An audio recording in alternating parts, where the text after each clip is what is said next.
50% of children are sexually abused. That's 1 out of 2.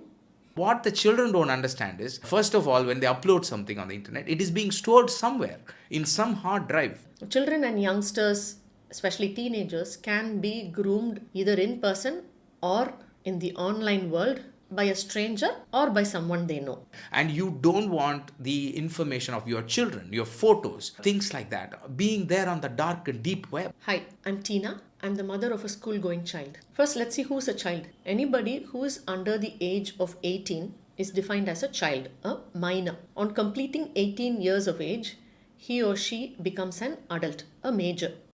What is child sex abuse? When an adult interacts with a child for their own sexual gratification, it's called child sex abuse. Now, abuse may be perpetrated by an adult or by a bigger and more powerful child. When it comes to child sex abuse, both girls and boys are vulnerable. Child sex abuse is a health and social concern. It's also a crime punishable by law. There are 2 types of child sex abuse. One is contact abuse and the other is non-contact abuse. Now let us look at the role of the school in prevention of child sex abuse.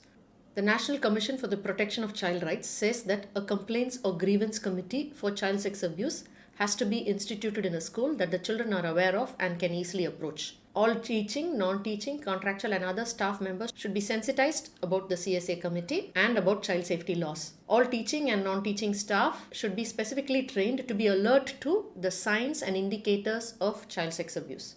Parents and students must be sensitized from time to time about the child protection policy, the guidelines and the child laws, and about reporting mechanisms. There should be a verification protocol for recruitment and a procedure in place for teaching, non-teaching, contractual, voluntary and other staff before they are allowed to work alongside children in a campus where children are. When we send our children to school, we send them with the knowledge that it is a safe place and that all the employees in the school premises, whether teaching or non-teaching, are screened and have character references and that they do not hold a criminal record in the area of child sex abuse. So we trust the school to be a safe place. But if general public is allowed to access the school premises on an ongoing basis, and by general public it could mean anybody, totally unconnected individuals from outside, or it could be adult relatives of the children of the school, it could be the parents of the children of the school, it could be old students or their adult relatives, whoever it is.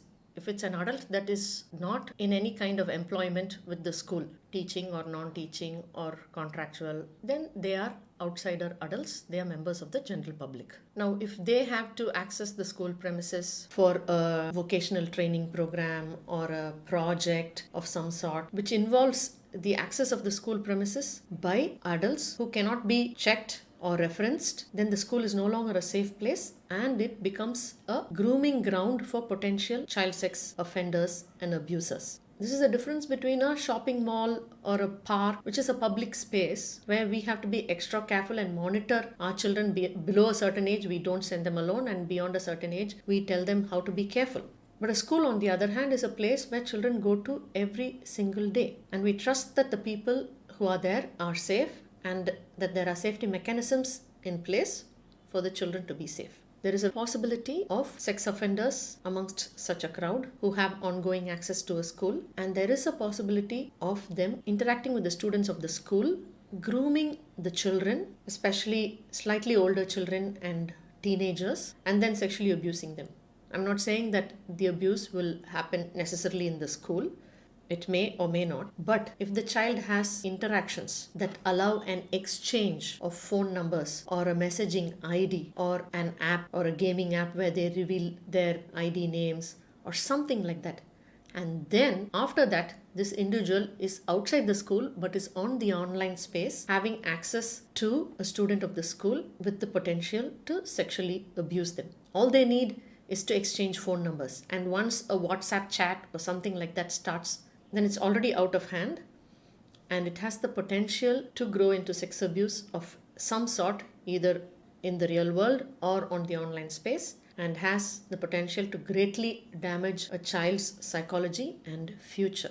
If members of the public have to access the school for a training program or a project or anything of that sort, then they should have completely separate entrances which are exclusively accessible only by these outsiders or strangers. And also that the physical spaces or the rooms where they use for a training program or a project or whatever it is are completely physically walled off, where there is no possible contact, physical contact or verbal contact with the student of the school. This has to be physically impossible. It can't be said that the contact will be minimal, the interaction will be very less. No, the interaction has to be nil. They should not access the common corridors, they should not access common pathways, no common eating places, they should not access common spaces like toilets, even if it's for the adults. I mean, they should be just completely isolated and have separate access and exit. There should be absolutely no physical possibility of an interaction between these strangers who access the school premises and a child of the school. In that case, there is no potential harm for the child. But if not, students are in potential danger, and this is something that parents should be very concerned about. I hope this video helps in increasing our awareness and keeping our children safe.